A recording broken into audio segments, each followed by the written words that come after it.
வணக்கம் மக்களே, நாம் இந்த ஆரோக்கியமான பதிவில் கொத்தவரங்காயில் நிறைந்திருக்கக்கூடிய மருத்துவமைகளை பற்றி நம்ம விளக்கமாக பார்க்கலாம். கொத்தவரங்காய் நம்ம உணவுகளில் சேர்த்துக்கொள்ளும் போது நமக்கு நிறைய ஊட்டச்சத்துக்கள் கிடைக்கும். அந்த ஊட்டச்சத்துக்களால் மருத்துவ நன்மைகள் நமக்கு கிடைக்கும். நம்ம சாப்பிடக்கூடிய உணவுகளில் நார் சத்து இருக்க வேண்டியது மிகவும் அவசியம். இந்த நார் சத்து நம்மளுடைய உடம்பில் இருக்கக்கூடிய தேவையில்லாத கொலஸ்ட்ரால்களை குறைக்கிறதுக்கு உதவிகரமாக இருக்கும். செரிமானத்தையும் ஆரோக்கியமாக பாதுகாக்கும். கொத்தவரங்காயில் அதிக அளவு புரதச்சத்துக்கள், கார்போஹைட்ரேட்டுகள், தாதுக்கள் மற்றும் கரையக்கூடிய நார் சத்துக்களை கொண்டு இருக்கிறதால இது நம்மளுடைய உடலை ஆரோக்கியமாக வைத்துக் கொள்வதற்கு உதவிகரமாக இருக்கு. ஸோ கொத்தவரங்காயில் நமக்கு கிடைக்கக்கூடிய மருத்துவமைகளை பற்றி விளக்கமாக பார்க்கலாம். அதை பற்றி பார்க்கறதுக்கு முன்னாடி இந்த வீடியோவுக்கு மட்டும் ஒரு லைக்கை கொடுத்துட்டு இந்த தகவலை உங்களுக்கு தெரிஞ்சவங்களுக்கும் ஷேர் பண்ணிடுங்க. ஏன்னா இது அவங்களுக்கும் பயனுள்ளதாக இருக்கக்கூடிய ஒரு ஆரோக்கியமான பதிவு தான். இது போன்ற அப்டேட்ஸ்களை நீங்கள் தொடர்ந்து பார்க்குறதுக்கு நம்மளுடைய ஹெல்த் நியூஸ் தமிழ் சேனலை மறக்காமல் சப்ஸ்கிரைப் பண்ணி வச்சுக்கோங்க. பக்கத்தில் இருக்கக்கூடிய பெல் பட்டனையும் கிளிக் பண்ணி ஆல் அப்படின்ற ஆப்ஷனையும் செட் பண்ணி வச்சுக்கிட்டீங்க அப்படின்னா நான் போடக்கூடிய எல்லா அப்டேட்ஸும் உங்களுக்கு நோட்டிஃபிகேஷன் அடிக்கடி சேரும். சரி வாங்க மக்களே, இப்போ வீடியோக்குள்ளே போயிடலாம். உடல் எடையை எந்த விதமான பக்க விளைவுகளும் இல்லாமல் விரைவான முறையில் குறைத்துக் கொள்வதற்கு கொத்தவரங்காய் எடுத்துக்கலாம். கொத்தவரங்காய் அந்த உணவினுடைய அளவை குறிப்பிடும்போது கலோரியினுடைய அளவு கொத்தவரங்காயில் குறைவாக இருந்தாலும் உடலுக்கு தேவையான விட்டமின்கள், தாதுக்கள், இந்த மாதிரி ஊட்டச்சத்துக்கள் கொண்டிருக்கக்கூடிய அதிகமாக கொண்டிருக்கக்கூடிய ஒரு உணவாக இருக்கு. ஸோ உடல் எடையை குறைக்க வேண்டும், அதுவும் வெகு விரைவில் எந்த விதமான பக்க விளைவுகளும் இல்லாமல் குறைக்க வேண்டும் என்று நினைக்கிறவங்கலாம் ஊட்டச்சத்து அதிகமாக இருக்கக்கூடிய ஆனால் அதே சமயம் கலோரிகள் குறைவாக இருக்கக்கூடிய உணவுகளை தான் எடுத்துக்கணும். அப்போ தான் வெயிட் எல்லாம் ஏறாமல் கண்ட்ரோலாக குறைக்க முடியும். ஸோ அந்த மாதிரி ஒரு உணவு தான் கொத்தவரங்காய். கொத்தவரங்காய் சாப்பிடும்போது உங்களுக்கு பசி கண்ட்ரோல் ஆகும். இதனால் தேவையில்லாத நிறைய கலோரிகள் இருந்திருக்கக்கூடிய உணவுகளை சாப்பிட்றத முதல்ல நிறுத்துவீங்க. ஸோ உடல் எடை உங்களுக்கு மென்மேலும் அதிகமாகிட்டே போகாது, அதை முதல்ல ஸ்டாப் ஆகிடும். கொத்தவரங்காயில் இருக்கக்கூடிய நார் சத்து ஏற்கனவே உங்களுடைய உடலில் தேங்கியிருக்கக்கூடிய கொழுப்புகளை கரைத்து உங்களுக்கு ஆற்றலாக மாற்றி நீங்கள் எதிர்பார்க்கக்கூடிய அளவுக்கு உங்களுக்கு உடல் எடையை குறைத்து கொண்டு அதை முறையாக பராமரிக்கிறதுக்கும் உதவிகரமாக இருக்கும். இரத்த சோகை குணப்படுத்தப்பட்டு மீண்டும் வராமல் தடுக்கப்படுவதற்கு, ரத்தம் தொடர்பான வியாதிகள் வராமல் இருக்கிறதுக்கு கொத்தவரங்காய் எடுத்துக்கலாம்.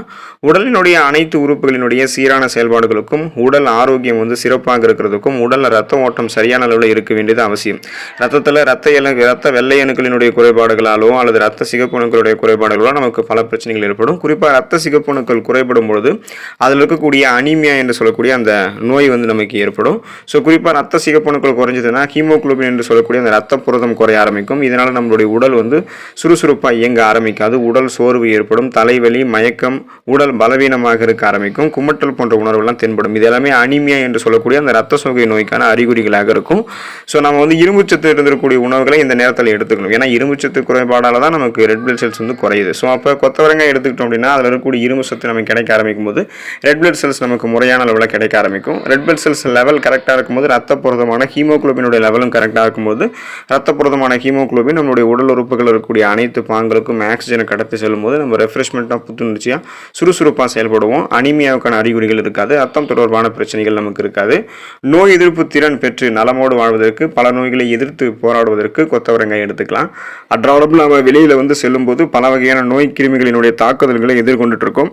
ஸோ இப்படிப்பட்ட கிருமிகளால் நமக்கு நோய்கள் ஏற்படாமல் பாதுகாக்கிறது நமது உடலினுடைய அந்த நோய் எதிர்ப்பு திறன் தான். ஸோ அந்த இம்யூன் பவர் தான். அந்த இம்யூன் பவரை இன்க்ரீஸ் பண்ணி இம்யூன் சிஸ்டத்தை அதாவது நோய் எதிர்ப்பு மண்டலத்தை நம்ம வலுவாக வைத்துக் கொள்வதற்கு கொத்தவரங்காய் எடுத்துக்கலாம். கொத்தவரங்காய் உணவுகள் அதிகம் சேர்க்கும் போது அது நமது உடலில் இருக்கக்கூடிய நோய் எதிர்ப்பு சக்தியை அதிகப்படுத்தி நோய் எதிர்ப்பு மண்டலத்தை வலுப்படுத்தி நமக்கு இருக்கக்கூடிய சாதாரண நோய்களான காய்ச்சல், இருமல், சளி, இந்த மாதிரி தலைவலி போன்ற பிரச்சனைகள் எல்லாமே குணப்படுத்தும்.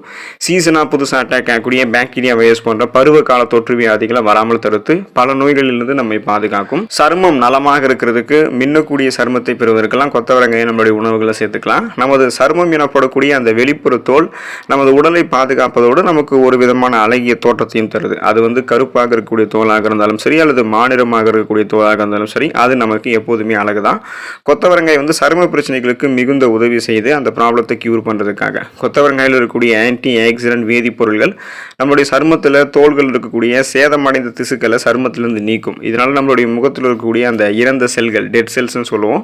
ஸோ அது அழுக்குகள், கிருமிகள், நச்சு கழிவுகள் இதெல்லாமே வெளியேற்றப்படும். அதனால முகத்தில் இருக்கக்கூடிய முகப்பொருட்கள், கரும்புள்ளிகள், அந்த பிளாக் பிம்பிள்ஸ்ன்னு சொல்லுவோம், பிம்பிள்ஸ், பருக்கள், அப்புறம் கண் கருவழியங்கள், பிளாக் சர்க்கிள்ஸ், இது எல்லாமே ஏற்படாமல் தடுக்கப்படும்.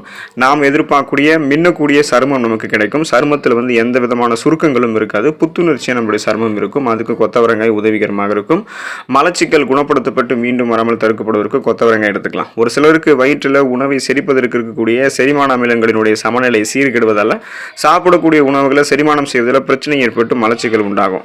இந்த மாதிரி பிரச்சனை இருக்கிறவங்க கொத்தவரங்காய் எடுத்துக்கணும். கொத்தவரங்காயில் நார் சத்து வந்து அதிகம் இருக்குது. இப்படிப்பட்டவர்கள் தொடர்ந்து தங்களுடைய உணவுகளில் கொத்தவரங்காயை பொரியலாகவோ கூட்டாகவோ சேர்த்துக்கிட்டாங்க அப்படின்னா சீரற்ற குடல் இயக்கம், கடுமையான மலச்சிக்கல் போன்ற பலவிதமான செரிமானம் தொடர்பான தொந்தரவுகள் குணப்படுத்தப்பட்டு மீண்டும் வராமல் தடுக்கப்படும். எலும்புகள் பலம் பெறுவதற்கு கொத்தவரங்காய் எடுத்துக்கலாம். பற்கள் தசைகளும் வலுவாக இருக்கும். உடலுக்கு கால்சியம் சத்து ரொம்ப ரொம்ப அவசியம். இந்த கால்சியம் சத்து வந்து உடலினுடைய பற்கள், தசைகள், எலும்புகளினுடைய உறுதித்தன்மைக்கு அவசியமாக இருக்குது. கொத்தவரங்காயில் கால்சியம் சத்து இருக்குது. வாரத்தில் ஒரு தடவையோ அல்லது 2 தடவையோ கொத்தவரங்காய் உணவுகளை சேர்த்து சாப்பிட்டு வரும்போது கால்சியம் சத்து நமக்கு கிடைக்க ஆரம்பிச்சுன்னா ஈறுகள் வலுவடையும், பற்கள் பலமடையும், தசைகளினுடைய இயல்பான வளர்ச்சிக்கு கால்சியம் சத்து கொத்தவரங்காயிலிருந்து நமக்கு உதவிகரமாக இருக்கும். ஆஸ்டியோபோரோசிஸ், எலும்பு மெலிவு நோய், மூட்டு வலி, எலும்புருக்கி, முடக்குவாதம் போன்ற எந்த விதமான எலும்பு தொடர்பான பிரச்சனையுமே இல்லாமல் நம்ம நலமோடு இருக்கலாம். 40 வயசுக்கு அப்புறம் கூட நம்மளுடைய உடல் ஆற்றலோடு வலுவோடு இருக்கிறதுக்கு கொத்தவரங்காய் உதவிகரமாக இருக்கும். இதய நோய்கள் குணப்படுத்தப்பட்டு மீண்டும் வராமல் தடுக்கப்படுவதற்கு கொத்தவரங்காய் எடுத்துக்கலாம். இதய நோய்கள் மற்றும் பாதிப்புகள் கொண்டவர்கள் இயற்கை உணவுகளான பழங்கள் மற்றும் காய்கறிகளை அதிகம் எடுத்துக்கொள்ள வேண்டியது அவசியம். ஸோ கொத்தவரங்காய் வந்து இதயத்திற்கு நன்மை அளிக்குது. கொத்தவரங்காயை அடிக்கடி சாப்பிட்டு வரும்போது மாரடைப்பு ஏற்படுவதற்கான வாய்ப்புகள் வெகுவாக குறைய ஆரம்பிக்கும். அதாவது கொழுப்பு சத்துக்கள் ரத்த நாளங்களில் படியாமல் கொத்தவரங்காய் நமக்கு பாதுகாக்கும். இதனால் ரத்த நாளங்கள் இயல்பான அளவில் சுருங்கி விரிஞ்சு இதயத்துக்கு ரத்தத்தை அனுப்புறதால மாரடைப்பு, பக்கவாதம் போன்ற நோய்கள் குணப்படுத்தப்பட்டு இயல்பாகவே இதயம் வந்து நமக்கு ரத்த ஓட்டம் சீராக பெறும். இதய துடிப்பும் சீராக இருக்கும். எந்த விதமான இதய நோய்களும் இருக்காது. மன அழுத்தம் குணப்படுத்தப்பட்டு ஸ்ட்ரெஸ் டென்ஷன்லேருந்து ரிலீஃப் ஆகிறதுக்கு கொத்தவரங்காய் எடுத்துக்கலாம். பரபரப்பான வாழ்க்கை முறை மற்றும் எதிலும் அவசரப்படக்கூடிய தன்மை அதிகம் இருக்கிறதால சிலருக்கு பதற்றம், மன அழுத்தம், நரம்பு கோளாறுகள், தூக்கமின்மை போன்ற பிரச்சனைகள்லாம் அதிகம் ஏற்படுது. கொத்தவரங்காயில் நரம்புகளை வலுப்படுத்தக்கூடிய சக்திகள் அதிகமாகவே இருக்குது. எனவே கொத்தவரங்காய் அப்பப்போ சாப்பிட்டு வரும்போது உடலும் நலம் பெறும், மனமும் நலம் பெறும். ஸ்ட்ரெஸ் டென்ஷன், படபடக்கக்கூடிய தன்மை இதிலிருந்தெல்லாம் நம்ம விடுபடலாம். ஸோ தொடர்ந்து கொத்தவரங்காய் எடுத்துக்கொண்டு நன்மைகளை பெற்று நலமோடு இருங்கள். அடுத்த ஆரோக்கியமான பதிவில் மறக்காமல் சந்திப்போம். நன்றி மக்களே.